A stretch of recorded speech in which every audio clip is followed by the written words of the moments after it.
अवधूत चिंतन श्री गुरुदेव दत्त.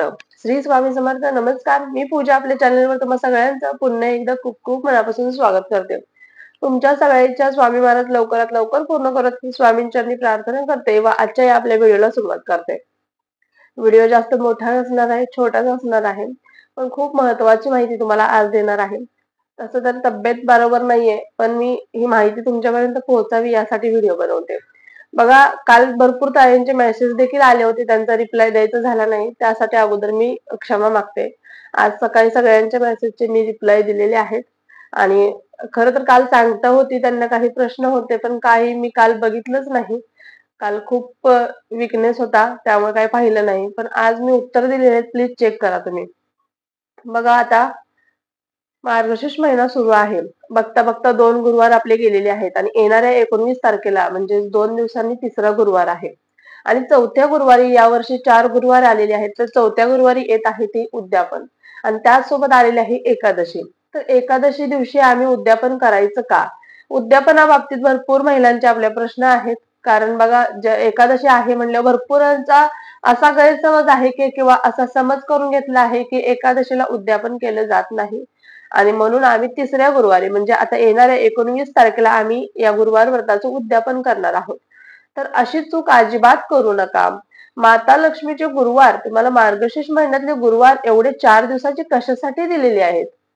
कारण त्या सेवा करता याव्या. तुम्ही तिसऱ्याच गुरुवारी उद्यापन केलं तर त्याचं फळ तुम्हाला मिळणार नाही महिलांनो. त्यामुळे तुम्ही लक्षात घ्या की तिसऱ्या गुरुवारी उद्यापन न करता चौथ्या गुरुवारी करायचं. कारण बघा, एकादशी दिवशी उद्यापन केलं जात नाही. कशाचं? गुरु संबंधित, गुरुशी ज्यांचा संबंध येतो, म्हणजे आपण जे महाराजांचे गुरुवार करतो किंवा स्वामी चरित्र सारामृताचे पारायण करतो, गुरुचरित्र करतो, गुरुचा ज्या गोष्टींशी संबंध येतो, अशा गोष्टींचा म्हणजे हे गुरुवारचं व्रत असो किंवा पारायण असो, या गोष्टींचं उद्यापन सांगता या एकादशी दिवशी केली जात नाही. आणि आता तुम्ही म्हणाल की एकादशी दिवशी भगवान विष्णूंचा उपवास असतो, मग आम्ही सत्यनारायणची सेवा कशी करायची? सत्यनारायण केला जात नाही एकादशीला, हे तुम्हाला मी सांगते. सत्यनारायण एकादशीला केला जात नाही. ज्यांची एकादशीची ज्यांची सत्यनारायणची सेवा कंटिन्यू सुरू आहे, म्हणजे कोणी 1, 11, 51, 41 दिवसांची कंटिन्यू लगातार सेवा करतो रोज, अशा व्यक्तींनी सत्यनारायण एकादशीच्या दिवशी करायचा नाही. तो दिवस त्यांनी स्किप करायचा आहे. त्या दिवशी कोणतीही पूजा किंवा कोणतीही सेवा या दिवशी केलेली चालणार नाही. त्याच पद्धतीने बघा, आता मार्गशीर्ष महिन्यातला गुरुवार एकादशी दिवशी आलेला आहे. तर कोणी करायचं उद्यापन, कोणी नाही. तर एक तर तुमची जर स्वतः एकादशी असेल, आता समजा माझी एकादशी आहे, माझं एकादशीचं व्रत दर महिन्याला असतं, 15 दिवसांनी असतं. तर जी पंधरवडीची एकादशी येते ती मी करते. समजा मी करत नाही, पण समजा तुम्ही की मी करते, तर मी एकादशीच्या दिवशी महालक्ष्मीचं उद्यापन करू शकणार नाही, कारण माझं पहिल्यापासूनच हे व्रत सुरू आहे. जर तुम्ही एकादशीचं व्रत करत नसाल, तुमच्या घरात अन्य कोणी करत असेल तर त्यांना करू द्या.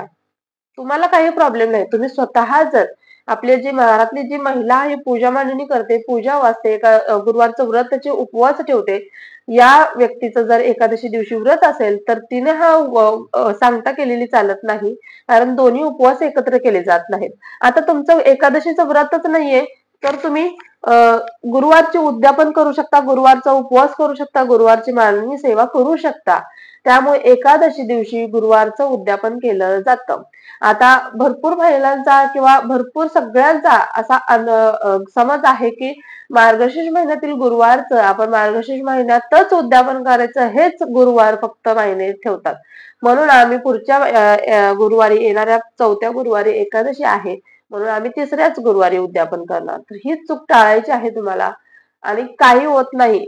मार्गशीर्ष महिन्याची जी पोथी आहे ते तुम्ही नियम अटी सगळं वाचा, त्याच्यात काय दिलेलं आहे.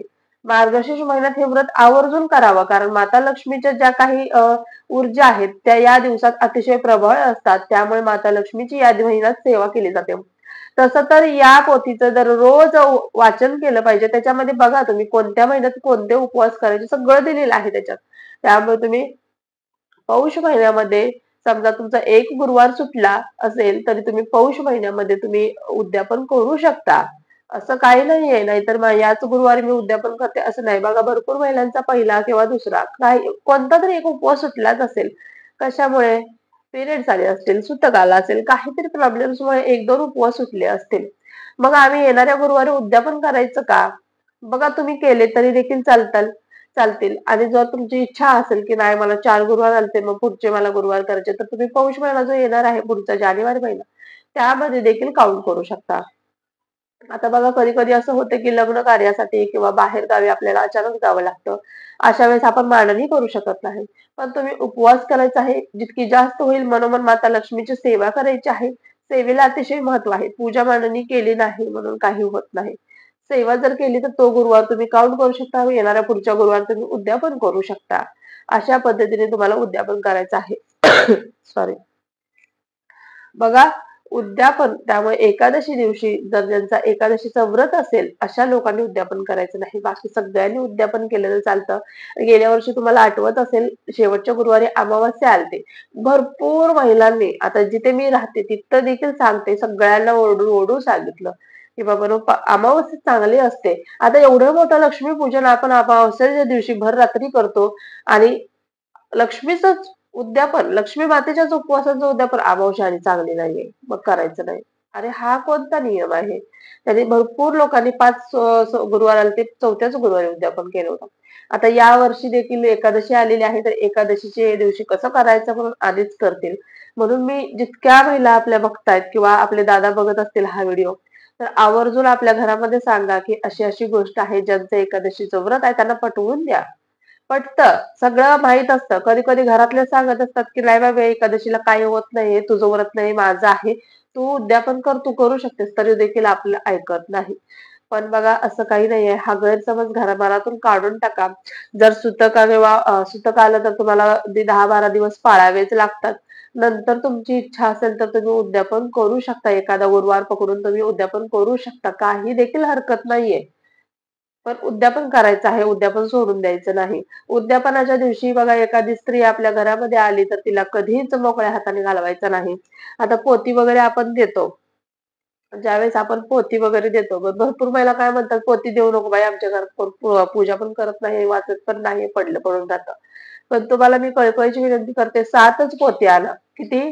7च पोती आणा. 7 महिला ज्या घरामध्ये पूजा मांडणी केली जाते, जी महिला ही व्रत करते, अशाच महिलांना ही पोथी द्या. कारण काय होतं माहिती आहे का, भरपूर महिला अशा देखील मी पाहिलेल्या आहेत, ज्या विनाकारण पुस्तक आपण त्या नको असताना आपण जबरदस्ती त्यांना देतो आणि त्या असंच पडून राहतात इकडे-तिकडे, नंतर टाकून देतात. मग त्याचा काय उपयोग नाही हो. मग त्यापेक्षा अशा 7च पोते आणा. आपण ते डझनाने वगैरे आणतो ना, ते तसं काही आणू नका. 7च पोते आणा, मोजक्याच पोत्या आणा आणि त्यांना तुम्ही पोती द्यायच्या. बाकीच्या महिलांना तुम्ही केळ, फूल देऊ शकता. जर तुमची इच्छा असेल तर तुम्ही ओटी देखील भरू शकता किंवा तुम्ही प्रसाद म्हणून बघा खीर करा, रवा करा. म्हणजे तुमच्या इच्छेनुसार तुम्ही त्याला खिरीचा नैवेद्य भरपूर महिला अशा देखील आहेत त्या अक्षरशः जेवण देखील करतात यथाशक्तीने. आणि कधी-कधी असं होतं बघा, एखादी महिला तुम्हाला जेवणासाठी त्या दिवशी बोलवत असेल, तर तुम्ही आवर्जून जा. तुम्ही काय-काय बायका काय म्हणतात, "नाही माझा उपवास आहे, मी हा उपवास माझ्याच घरात सोडणार." पण तुम्ही लक्ष्मीच्या रूपाने त्यांच्या घरात जात आहात आणि त्या तुम्हाला जर आग्रह करत असतील, की तुम्ही इथे बसून आज उपवास सोडा किंवा तुम्ही आज इथे जेवण करायचं आहे, तर आवर्जून ते जेवण घ्या. तुम्ही लक्ष्मी स्वरूप त्यांच्या घरात गेलेले असतात व तुम्ही जर ते अन्न ग्रहण केलं, तर लक्ष्मी देखील तुमच्या घरात येणार आहे. त्यामुळे तो प्रसाद डावलून घरी येऊ नका. जर कोणी असं केलं, जेवायला बसवलं, तर आवर्जून बसा. एवढंच तुम्हाला सांगायचं होतं. त्याच पद्धतीने भरपूर महिला आता बघा 16 शृंगारापैकी कोणती एक भेटवस्तू म्हणून महिलांना देत असतात. तशी तर नाही दिली तर चालते, कारण या व्रताला आपण ज्या प्रकारे संक्रांतीला वाण वगैरे वाटतो, तसं या व्रताला वाण वगैरे किंवा काहीतरी देण्याची अशी प्रथा आता ही नवीन चालू केलेली आहे. खरा मान हा पोथीचा, केळ आणि अष्टरचं जे फुल मिळतं याचा आहे. आता 7 महिलांना पोती दिली, तर बाकीच्या महिलांना तुम्ही केळ, फूल देऊ शकता. आणि जर तुमची खूपच इच्छा असेल, तुमच्या आजूबाजूला सगळेच आणत असतील काही ना काही तर देण्यासाठी, तर अशा वस्तू आणा, ज्या महिलांना त्या उपयोगी पडतील. म्हणजे सेंदूर आणा किंवा तुम्ही मेहंदीचा कोन वगैरे आणू शकता. जास्त खर्चात पडू नका. कारण नाही दिलं तरी चालतं या व्रताला. या व्रताचा मेन उद्देश असाच आहे, की पुढच्या व्यक्तीपर्यंत आपल्याला ही सेवा पोहोचवायची आहे व त्यासाठी आपण ती पोथी त्यांना देत असतो. आणि बघा, त्यामुळे तुम्ही फक्त हळदी कुंकवाचा मान आहे, हळदी कुंकू लावा, प्रसाद म्हणून केळ द्या आणि एक फूल द्यायचं आहे त्यांना. हीच खूप महत्वाची गोष्ट आहे या उपवासामध्ये. ज्यावेळेस संक्रांत येते त्यावेळेस आपण वाण वाटतच असतो. आता वेगळा खर्च करायचा, नंतर संक्रांतीच्या वेळेस वेगळा खर्च करायचा, एवढं कोणी सांगितलं? ते करतंय म्हणून मीही करणार, असं करू नका. जी पूर्वापार प्रथा चालत आलेली आहे, त्या प्रथेनुसार आपल्याला प्रत्येकाने आपापलं उद्यापन करायचं. मग प्रत्येकाच्या भागात वेगवेगळ्या पद्धतीने केलं जातं. तुमच्या भागात जसं केलं जात असेल त्या पद्धतीने तुम्ही उद्यापन करायचं आहे. आता तुमचे सगळे गैरसमज, तुमचे प्रश्न सुटलेच असतील. अजून देखील तुमच्या मनात काही शंका राहिली असेल, तर आवर्जून कमेंट बॉक्समध्ये विचारा. प्रत्येकाच्या शंकेचे निरसन आपल्या चॅनलवर आवर्जून केलं जातं. व्हिडिओ आवडला असल्यास व्हिडिओला लाईक करा, शेअर करा, सबस्क्राईब करा. पुन्हा एकदा भेटूया अशाच एका नवीन व्हिडिओ सोबत. तोपर्यंत झालेली सेवा स्वामींच्या निरोजू करते. श्री स्वामी समर्थ. धन्यवाद.